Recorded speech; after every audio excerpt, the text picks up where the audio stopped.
Je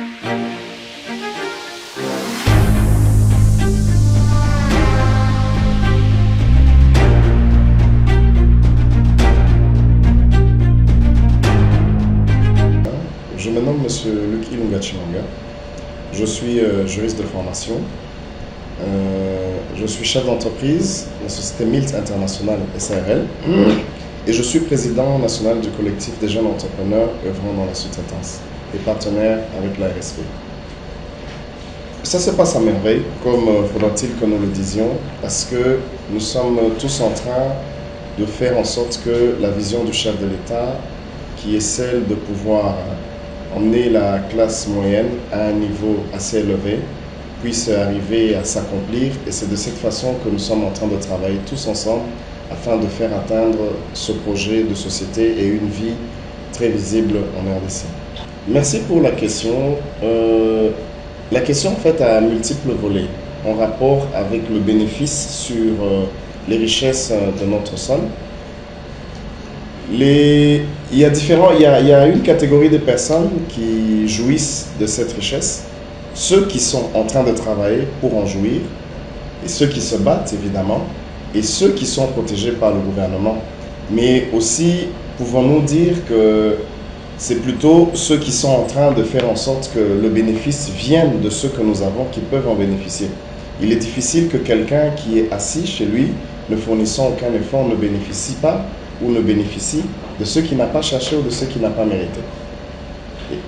Il est fiable parce que, en fait, il n'y a aucune porte précise qui invite quelqu'un à pouvoir intégrer cette sphère, mais il est plus question de compétences, de la volonté et aussi de l'intérêt qu'on porte par rapport à ceux qui se présentent devant nous. Non, ce n'est pas vrai, parce que, en fait, le Congo est comme un continent qui regorge beaucoup plus de choses.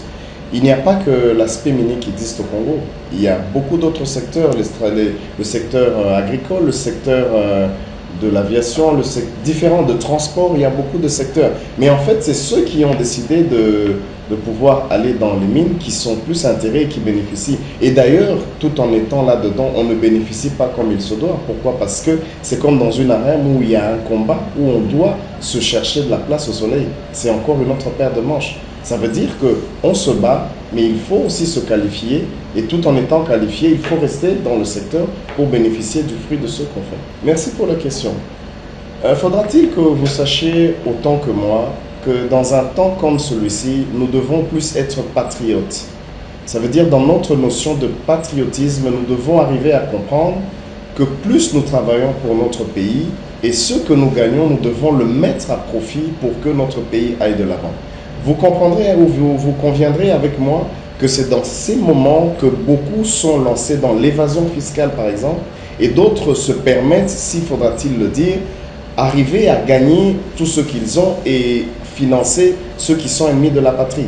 Mais par contre, il faudrait faire en sorte que tous nous puissions être unanimes pour défendre ce pays parce que c'est le seul que nous avons et être derrière le chef ainsi que toute la population pour arriver à être décent ou vivre décemment dans ce pays.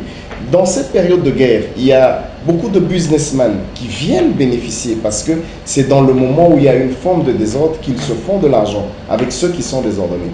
Mais ceux qui veulent à ce que les choses demeurent bien et aillent de l'avant devront se ranger et arriver à vivre d'une façon assez décente pour que les choses se dessinent bien. C'est pour ça que j'ai parlé du patriotisme qui devra faire en sorte que nous puissions bien faire les choses. Nous n'avons que le Congo et c'est le seul pays que nous avons personnellement.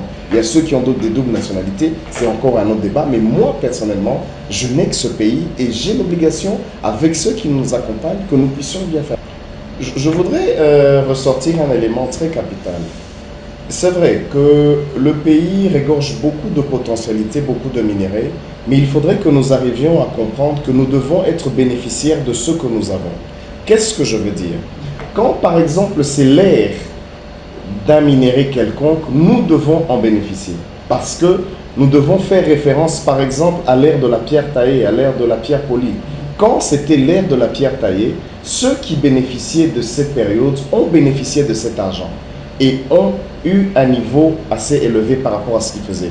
Lorsque nous sommes par exemple dans l'ère du cuivre, nous devons bénéficier du produit de notre minerai.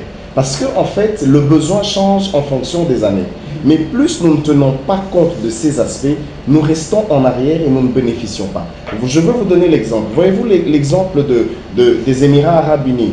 Quand ils ont compris que c'était l'ère du pétrole, ils ont bénéficié de leur argent, de l'argent du pétrole, et ont développé le pays.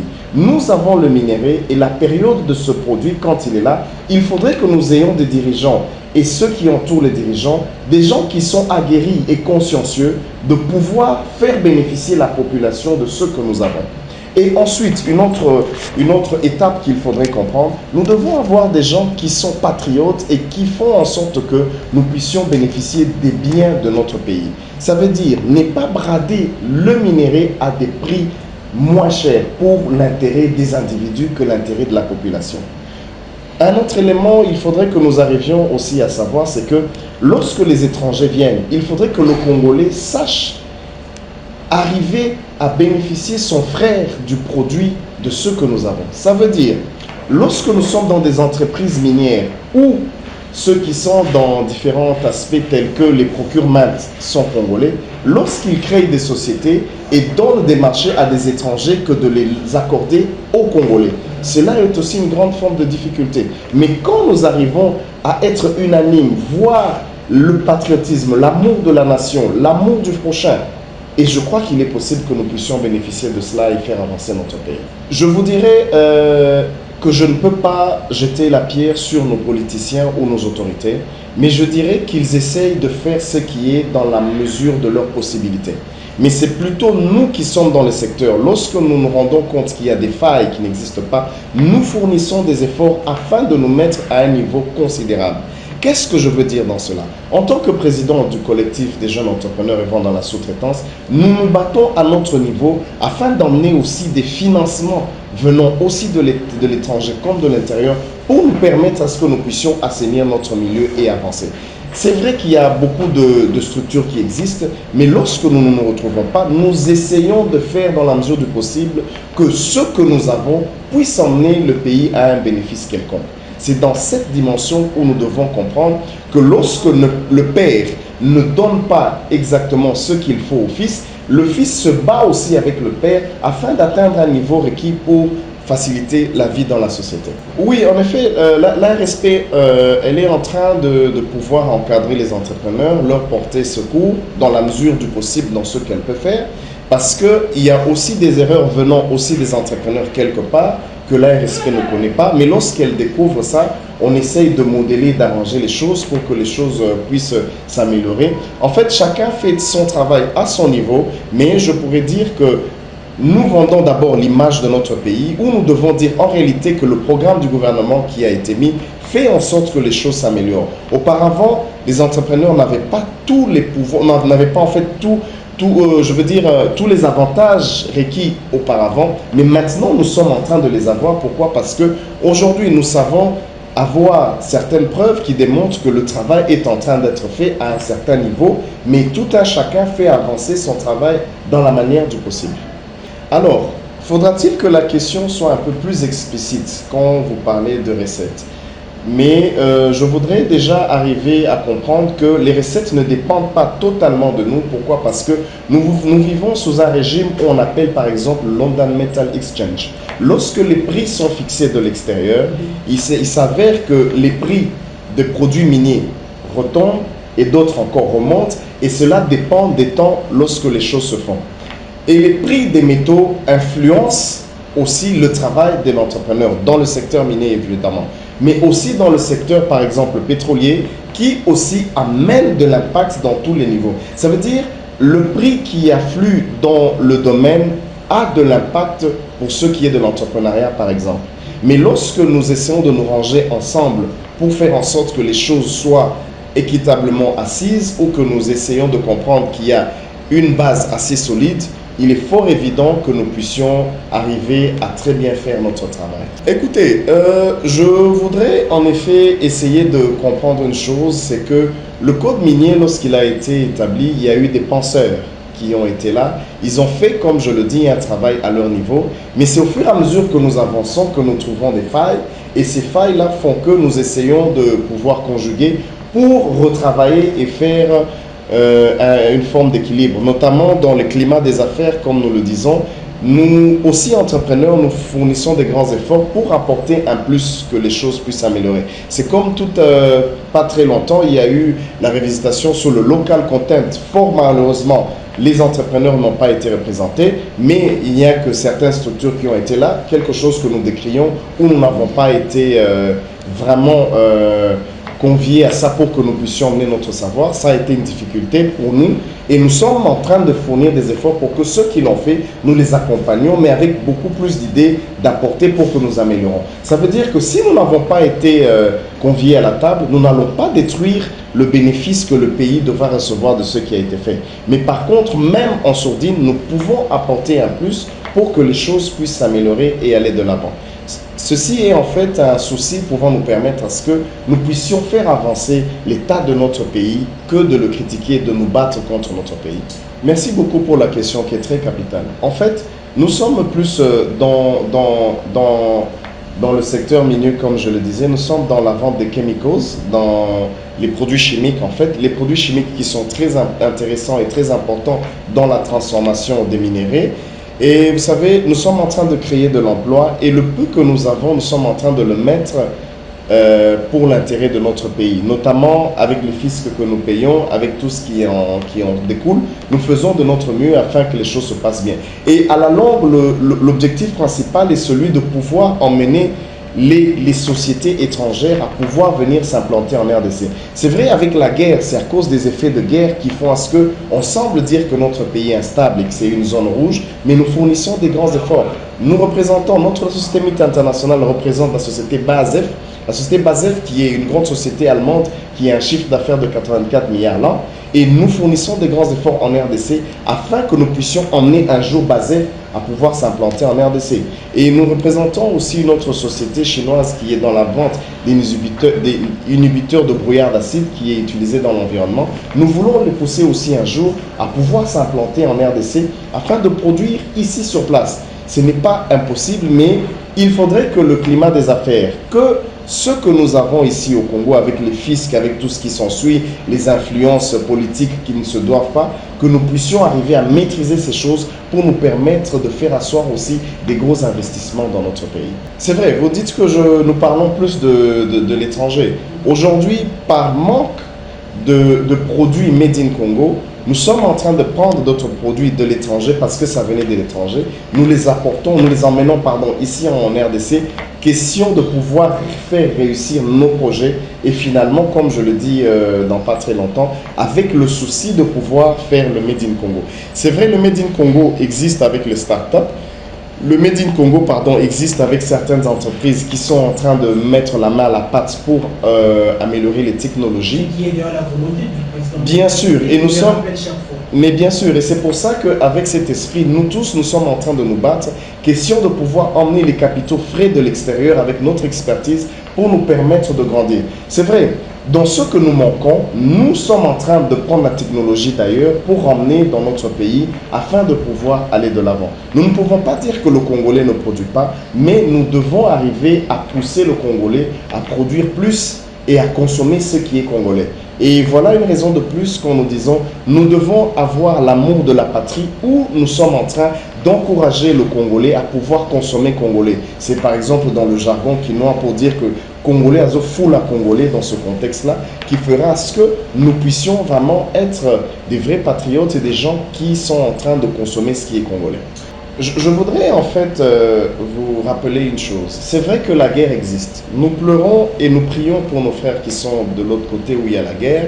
Mais ici, partout où il n'y a pas de guerre, nous devons travailler d'arrache-pied de sorte que les moyens que nous avons nous permettent de soutenir ceux qui sont là. Alors, il ne faudrait pas que nous puissions barrer l'avenue ou la venue aux étrangers qui veulent venir investir au Congo. Ils peuvent venir et ils devront en fait investir. Pourquoi? Parce que cet argent permettra ce que nous puissions subvenir aux besoins de la population, les paiements de l'armée et d'autres taxes et tout ce qui en découle.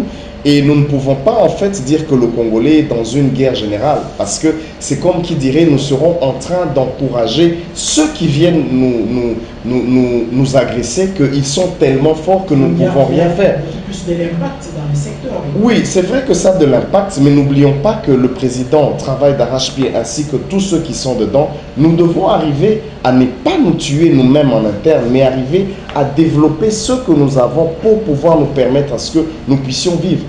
Nous ne devons pas tous mourir, nous devons quand même résister pour arriver à faire en sorte que les choses aillent de l'avant. Nous n'allons pas conjuguer cet esprit d'échec ou de crainte, mais nous devons nous battre pour faire aménager et faire avancer les choses de l'avant. C'est une chose qui est vraiment importante et nous devons être de plus en plus patriotes pour dire que nous aimons nos pays, nous aimons notre pays. Voyez le cas de la Russie et de l'Ukraine. Bien qu'il y ait une guerre, les gens vivent. Nous ne devons pas dire que c'est un événement ou c'est quelque chose où nous sommes les premiers, où nous devons nous dire qu'il faudrait que nous puissions. Bien sûr, les affaires, c'est pour ça que vous conviendrez avec moi que c'est dans des moments comme ceci que les plus mafieux viennent faire de l'argent. Et nous ne devons pas laisser la place aux mafieux. Nous devons avoir un contrôle très minutieux de notre pays, pouvant nous permettre à ce que nous puissions fonctionner et amener notre pays à une autre dimension. Nous sommes un État mature et nous devons montrer notre maturité dans la façon de réfléchir, de voir les choses et de ne pas croire que parce qu'un individu n'aime pas le chef de l'État, qu'il faudrait qu'on crache sur tout ce qu'il fait. Non! Nous devons encourager le travail qu'il a fait et nous devons le porter. Du moment qu'il est au pouvoir en ce moment, c'est celui qui est notre président établi et nous devons l'encourager et nous devons le soutenir de sorte qu'il puisse réussir ce qu'il est en train de faire. Oui, je voudrais placer un mot à l'endroit. D'ailleurs, je salue le DG Miguel comme vous le citez. En passant aussi, je le salue.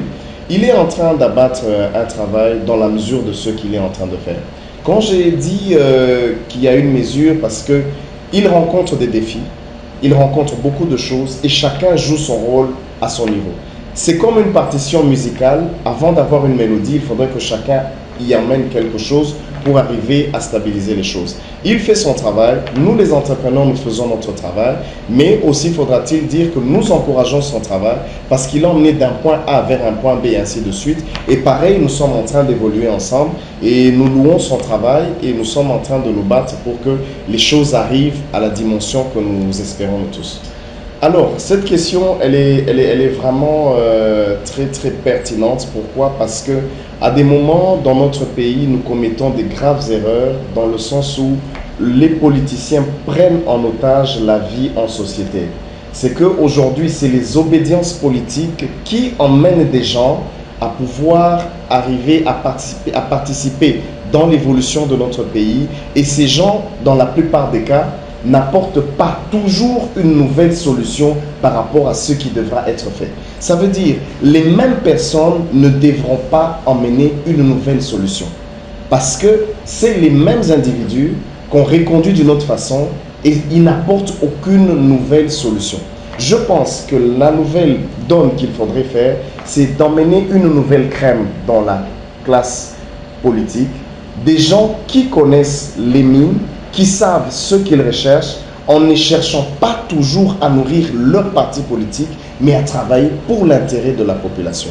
Il faudrait que nous puissions avoir la carrure de quelqu'un qui connaît, la carrure de quelqu'un qui sait ce qu'il veut, qui est patriote. Selon les quotas des partis politiques. Mais qui a œuvré dans les mines et qui est là pour l'intérêt de la population. Nous devons tenir compte de l'intérêt général. Nous ne devons pas toujours tenir compte de l'intérêt personnel. Et nous devons aussi faire allusion aux gens qui maîtrisent, qui veulent faire avancer les choses et qui ont la notion de l'impunité quand les choses ne marchent pas. Quand on ne fait pas bien, on arrête, on améliore. Quand on se rend compte qu'on ne connaît pas, on peut démissionner. Il faudrait que nous ayons la notion de la démission quand on ne fait pas bien les choses. Et c'est très très important. Nous devons amener une classe nouvelle dans ce que nous faisons. La société civile d'aujourd'hui doit arriver à dénoncer. La population doit être contre ceux qui n'amènent pas un changement. Et nous devons décrier pour que les choses s'améliorent. Et il faudra-t-il que nous puissions aussi, dans une certaine mesure, arriver à définir ceux qui devront occuper ce genre de poste pour emmener le pays à un niveau assez élevé. C'est bien que nous devons tenir compte de la religion. Mais n'oublions pas une chose, j'ai bien aimé la parole de Karl Marx qui a dit que la religion était l'opium du peuple. Il ne faudrait pas que nous puissions considérer les églises comme étant l'opium du peuple.